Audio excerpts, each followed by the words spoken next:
Welcome to the Newsmakers Podcast. I'm Billy Hallowell, and this is a show where we go behind the headlines every day to bring you an interview with a pastor, entertainer, politician, or other notable news figure. And this is a show, again, it's daily, but it's based on our weekly TV show, which is also called Newsmakers. You can watch it on the CBN News channel and also on our YouTube page.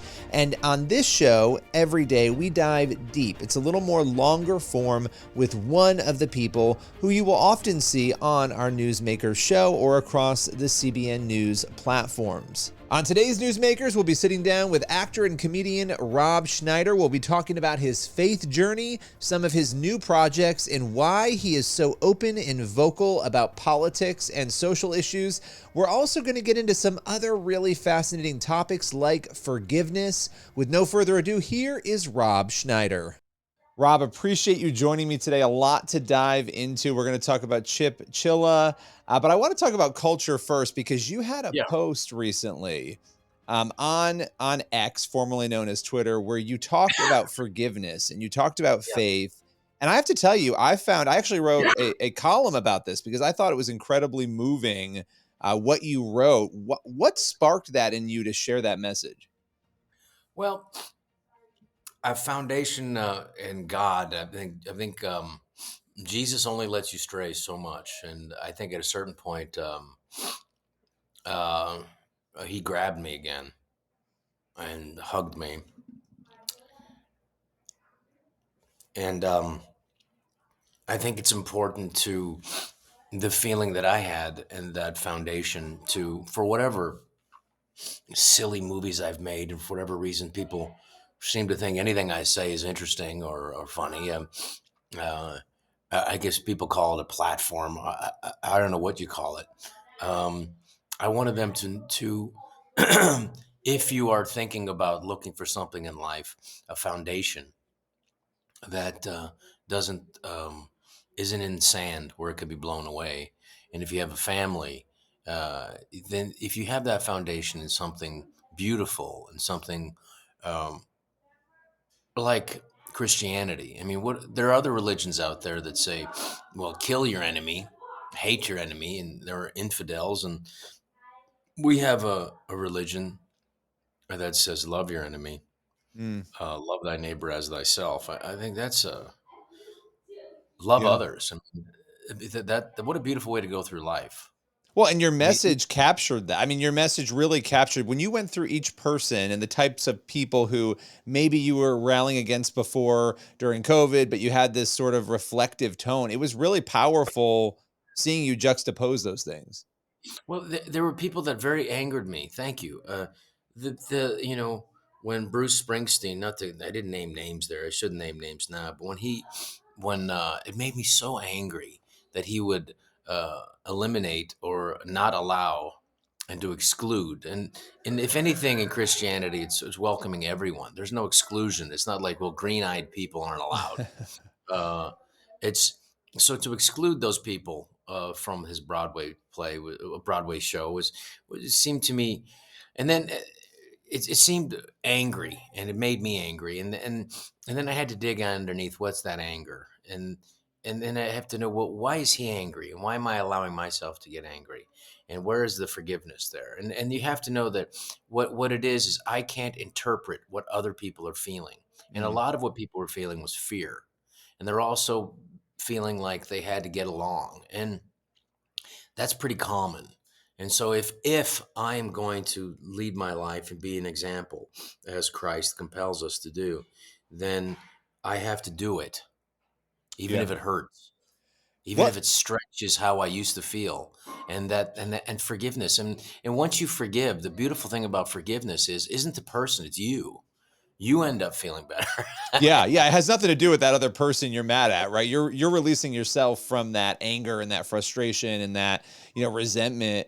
What you mentioned kind of coming back to God. What was your faith journey? What has it been traditionally, and what Um, was it that brought you back around? well, I remember being so devoted into Christianity when literally as a 16-year-old boy, that I would have dreams of Jesus Christ. And then I did. stray like many Christians do stray. And I think there was a continuing pull back, knowing where I needed to be and to be home. And then um very strange confluence of things. I married a Catholic, and she was very patient with me, and she's been the greatest thing that's ever happened to me.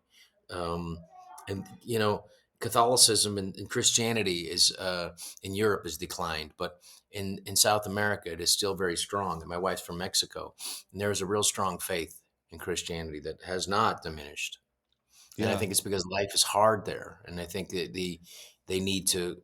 There is a necessity to for hope and for strength, uh, and with that strength, whether you have less, if you know that you have a foundation in God, and I think you'll be happier. And I think if you take a look at totalitarian countries, and friends of mine, Ilya Baskin, who was from the former Soviet Union, was godless. It was hopeless. There was hopelessness there, and this atheistic thing, which is basically pervaded the world, is atheism, and this idea that things just blew up, and and, there, and there's just and this the universe is things bumping into things and expanding, and that we as human beings are just this freak of accident that happened. That this empathy and compassion and love that we feel is just this accident that happened, and there's no reason for it, and nothing will come of it. And eventually the universe will just be a series of black holes. And I would just go, well, wait a minute. There's no science behind that. And that is a bleak, horrible way to go through life. I mean, if there is such a thing as love, as compassion, as empathy, it's because you found it in other people. And Yeah. if it exists in our universe, and as my good friend Norm Macdonald said, my dear friend Norm Macdonald, he said, it is, we're not a big part of the universe. We're just a fraction of it. So how much more so the rest of the universe? And Yeah. if it exists, it is endemic to a universe. And then there is something behind all this thing, and that is love. And love is God. And that's the creation of everything.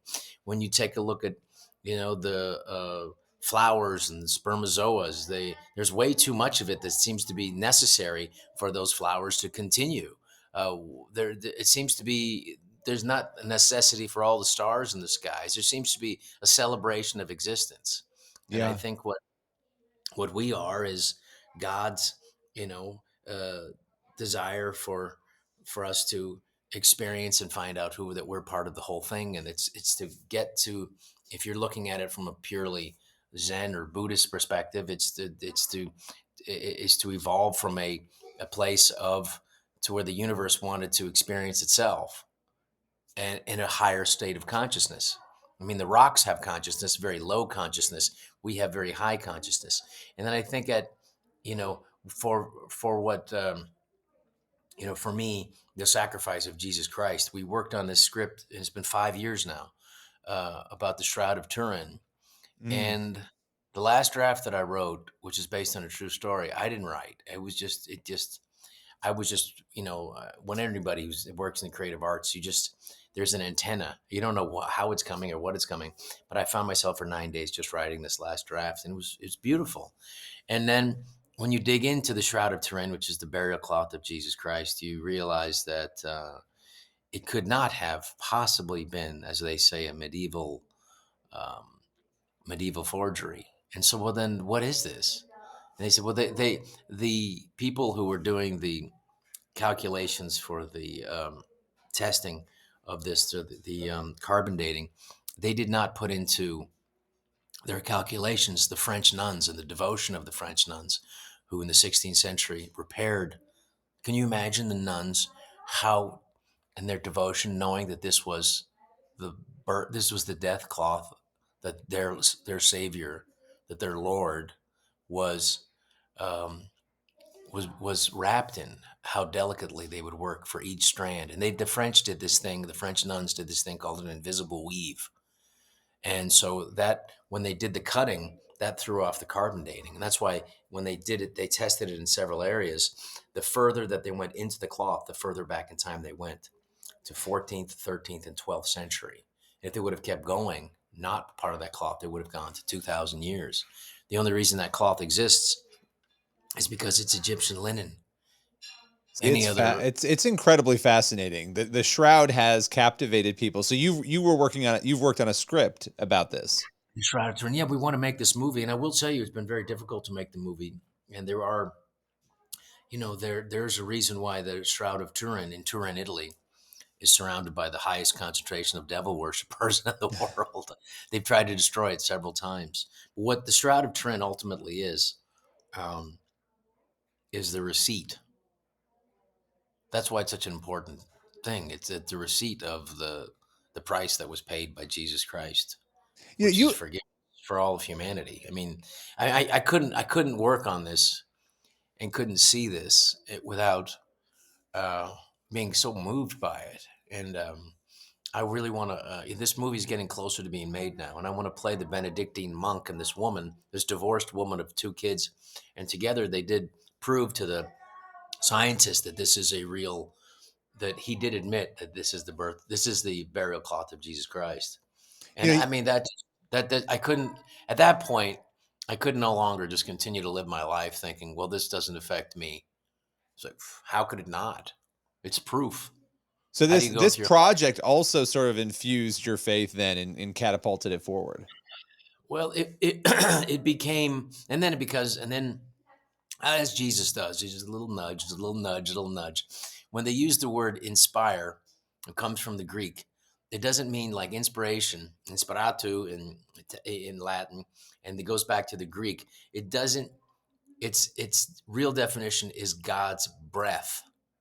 God Mm. doesn't whisper, say, okay, you got to go to church now. Okay, Jesus Christ is real. This actually happened. This is not a myth. You need to have a foundation. God doesn't work that way. Inspiration, inspire comes from God's breath. God's breath. It's not even a whisper. It's not a word. It's a breath. It's like, what was that? Did I feel that? And that's God's love for you. And God could put his hand down and make everybody, but God wants us to come to him of our own volition. That is the greatest, that is the great gift. And I couldn't ignore it anymore. And I just again things started happening one after another. And then the lockdown happened, and then I saw organized evil and people coerced into doing things, and then closing churches while they kept open strip clubs and marijuana places and liquor stores.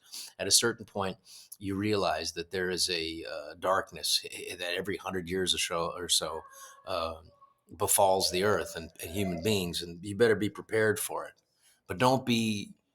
I'm not be diligent, but don't be fearful. And and that is very important to not be fearful because you don't make good decisions. Obviously, with what happened during COVID, the decisions that were made were done from a place of fear, not science, not logic, and not what was best for children. So, um, but I am buoyant about it because I know that this battle's been already won. It's just we're going to have to go Yeah. like that. Father Ripperger said, Jesus already won. All this is just a mop up mission. Yeah, well, that's the nice part about prophecy too. You kind of know how the story ends, but you got to get Yeah, there, right? So it's you got to get there, and you got to suffer yeah, through it and slog through yeah, it. But that's what's supposed to happen. We're not right, supposed to. right. It's supposed to be easy. You're not supposed to just.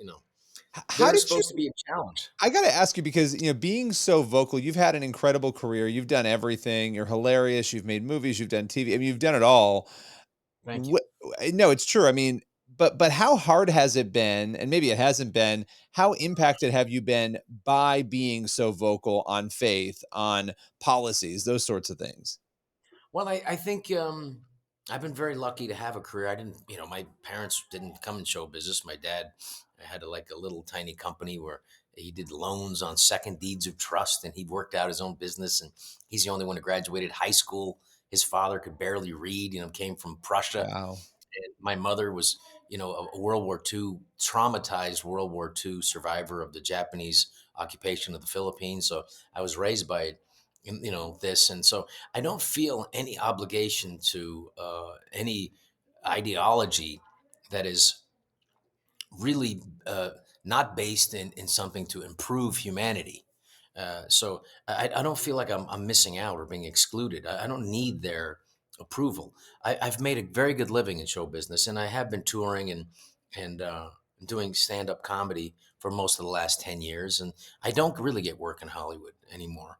But I'm not looking for it, and I don't feel like that's something I need. I mean, I made 50 movies. I mean, what was another 10 more? What's that going to do? Right. Right. Exactly. You've done it all. That's the thing, right? I mean, So it's pretty that's why amazing. I've become a bludgeon for the or become people who have tried to attack me. Let them. I mean, what can they do? I mean, that's the beautiful thing about the faith and Jesus Christ. If he came back, they would try to do the same thing again to him. Why?